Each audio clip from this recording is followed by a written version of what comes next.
This video is designed to demonstrate the unique differences between Australia's native dingo, species classification Canis dingo, compared to domestic dogs being Canis familiaris. Dingoes are as different to dogs as zebras are to horses, one shaped by Mother Nature, the other by the wants and needs of humans. These little dingo puppies at the Australian Dingo Foundation Sanctuary in Toolanvale in Victoria are all pure dingoes, and as you can see they come in a variety of colours. Dingoes can be ginger, black and tan, white, cream and even sable. Dingoes are a true native Australian species, with recent DNA research proving dingoes could have been in Australia as long as 18,000 years, and carbon-dated Aboriginal rock art depicting dingoes suggesting this could be as long as 28,000 years. Over thousands of years, Mother Nature has perfectly crafted these apex predators to adapt to vastly different ecosystems across Australia. Tropical dingoes are a smaller, finer variety, like little monkeys that can scale sheer rocky escarpments in search of prey. Alpine dingoes are quite fox-like, with a thick double coat and bushy tail, who patiently wait to ambush prey in forested areas. Fraser Island dingoes are a unique variant on alpine dingoes, with much stronger teeth to open hard-shelled crustaceans. Desert dingoes are sinewy, with long muscular legs to run down prey in the arid centre. Dingoes may look like dogs, but they act like cats. Incredibly agile, wary, aloof and independent, with the intelligence to rival some primates and as flexible as a snake on legs. They have incredible problem-solving skills and independent thinking beyond any other canid species in the world.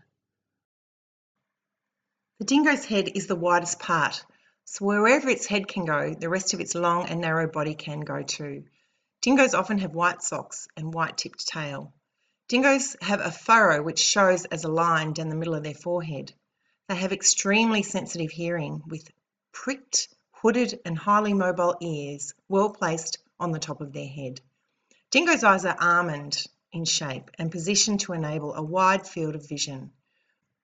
Whiskers are the first hunting aid of young dingoes, allowing them to locate invertebrates either underground or within tree bark by sensing the vibrations.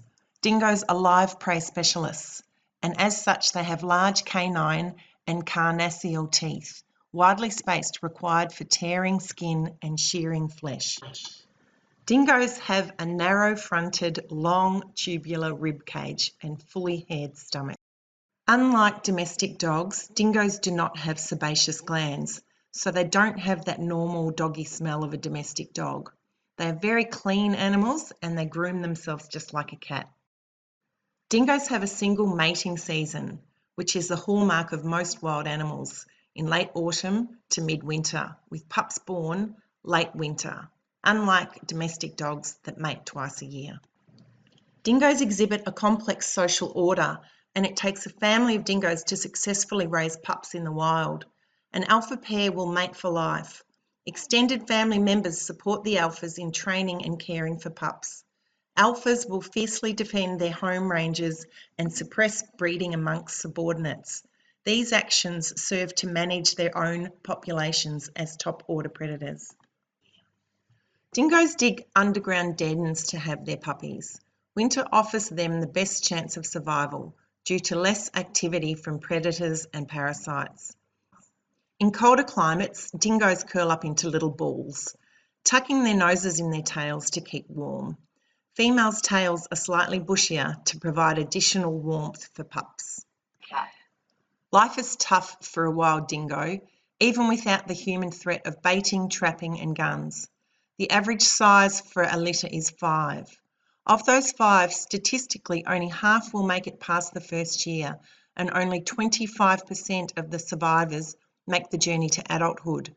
This wild pure dingo of the Kimberleys in WA mated in her second year and died when her first litter was just a month old.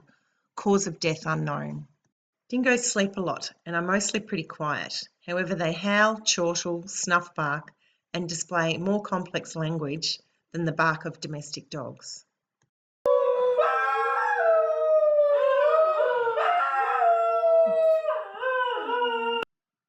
Dingoes, listed as a threatened species by the International Union for Conservation of Nature, are the most misrepresented and persecuted of all Australian native species.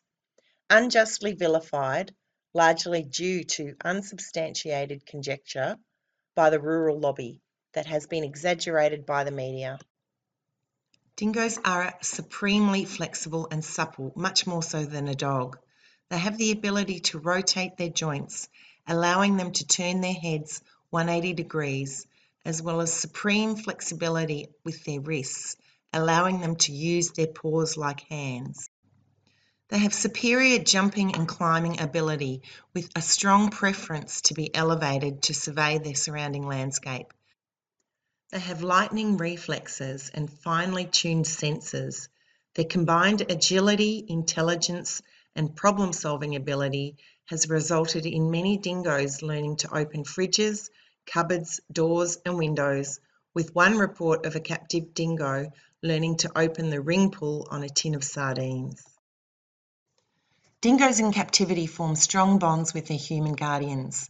They can be tamed but never fully domesticated, as they never lose their inherent wild instincts. You never own a dingo, they own you, and the commitment to being a dingo guardian is as serious as a marriage.